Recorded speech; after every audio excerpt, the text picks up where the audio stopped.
നമസ്കാരം. ഇന്ത്യയിലേക്കുള്ള എണ്ണക്കപ്പലുകൾ അത് സുഗമമായി എത്താൻ ഓപ്പറേഷൻ സങ്കല്പുമായി ഇന്ത്യ രംഗത്ത് തന്നെയുണ്ട്. ഗൾഫ് മേഖലയിലെ സമുദ്രപാതകളിലൂടെ കടന്നുപോകുന്ന ഇന്ത്യൻ കപ്പലുകളുടെ സുരക്ഷ ഉറപ്പാക്കാൻ ഭാരത സർക്കാർ ആവിഷ്കരിച്ച ശക്തമായ ഒരു നാവിക ദൗത്യമാണ് ഓപ്പറേഷൻ സങ്കല്പ്.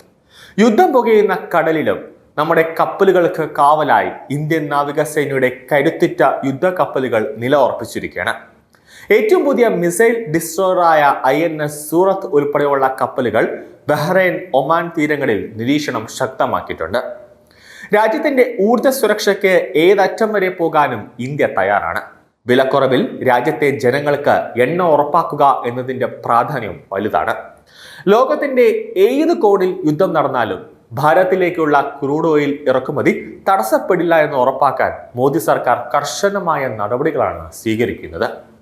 അമേരിക്കയും ഇസ്രയേലും ഇറാനെ ആക്രമിച്ചതിനെ തുടർന്നും ടെഹ്റാന്റെ പ്രതികാര നടപടികളെ തുടർന്നും ആഗോള ക്രൂഡ് ഓയിൽ വിലയിൽ വൻ കുതിച്ചുചാട്ടമുണ്ടായി. ആഗോള ക്രൂഡ് ഓയിൽ വില 9% വർദ്ധിച്ചതായി റിപ്പോർട്ടുകൾ സൂചിപ്പിക്കുന്നുണ്ട്. US ഉൽപ്പാദിപ്പിക്കുന്ന ലൈറ്റ് സ്വീറ്റ് ക്രൂഡ് ഓയിലായ വെസ്റ്റ് ടെക്സസ് ഇന്റർമീഡിയറ്റ് തിങ്കളാഴ്ച പുലർച്ചെ ബാരലിന് $72.79 വിറ്റഴിക്കപ്പെട്ടു. വെള്ളിയാഴ്ച വ്യാപാര വിലയായ $67 നിന്ന് 8% 6% വർധനവ് ഉണ്ടായി എന്നാണ് CME ഗ്രൂപ്പിന്റെ കണക്കുകൾ വ്യക്തമാക്കുന്നത്.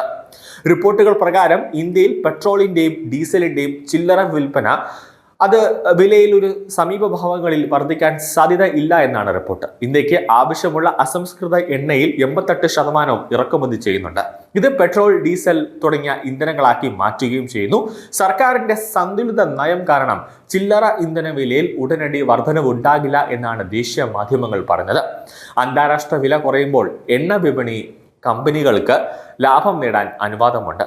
കൂടാതെ നിരക്കുകൾ ഉയരുമ്പോൾ ഉപഭോക്താക്കൾക്ക് അനുകൂലമായി വില കുറയ്ക്കാനുള്ള ഒരു സാധ്യതയും കാണുന്നുണ്ട്.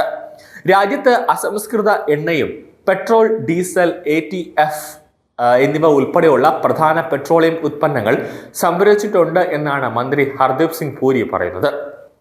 രാജ്യത്ത് ഉടനീളമുള്ള പെട്രോളിയം ഉൽപ്പന്നങ്ങളുടെ വിതരണവും സ്റ്റോക്ക് നിലയും തുടർച്ചയായി നിരീക്ഷിക്കുന്നതിനായി മന്ത്രാലയം 24 മണിക്കൂറും കൺട്രോൾ റൂം തുറന്ന് പ്രവർത്തിച്ചിട്ടുണ്ട്. ആഗോളതലത്തിൽ ഏറ്റവും കൂടുതൽ പെട്രോളിയം ഉൽപ്പന്നങ്ങൾ ഇറക്കുമതി ചെയ്യുന്ന 3ാമത്തെ വലിയ രാജ്യവും കയറ്റുമതി ചെയ്യുന്ന 5ാമത്തെ വലിയ രാജ്യവുമാണ് ഇന്ത്യ.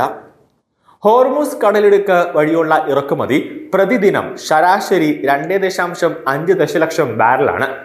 റഷ്യൻ ചരക്കുകളുടെ കുറവ് കാരണം ഹോർമുസ് കടലിടുക്ക് വഴി ചരക്ക് ഗതാഗതം നടത്തുന്ന രാജ്യങ്ങൾക്ക് ഈ വർഷം 50%-ലേറെ ക്രൂഡ് ഓയിൽ ലഭ്യമാണെന്നും കഴിഞ്ഞ 2 വർഷം ശരാശരി 40% മാത്രമേ ക്രൂഡ് ഓയിൽ കയറ്റുമതി നടന്നിട്ടുള്ളൂ എന്നാണ് ഉദ്യോഗസ്ഥർ പറയുന്നത്. മംഗലാപുരം, പാതൂർ, വിശാഖപട്ടണം എന്നിവിടങ്ങളിലെ തന്ത്രപരമായ പെട്രോളിയം ശേഖരം ഉൾപ്പെടെ രാജ്യത്തിന്റെ വാണിജ്യ അസംസ്കൃത എണ്ണ ശേഖരം ഏകദേശം 100 ദശലക്ഷം ബാരലാണ്. ഇറാൻ പ്രതിസന്ധിക്ക് ശേഷം ആഗോള മാനദണ്ഡമായ ബ്രാൻഡ് ബാരലിന് $80 കടന്നു. ഏകദേശം 10% വർധനമാണ് അതിലുണ്ടായത്. ഇന്ത്യയെ സംബന്ധിച്ചിടത്തോളം ഉയർന്ന വില എന്നാൽ ഉയർന്ന ഇറക്കുമതി ബിൽ എന്നാണ് അർത്ഥമാകുന്നത്. 2025 മാർച്ച് 31 അവസാനിച്ച സാമ്പത്തിക വർഷത്തിൽ ഇന്ത്യ അസംസ്കൃത എണ്ണ ഇറക്കുമതിക്കായി $137 ബില്യൺ ചെലവഴിച്ചത്.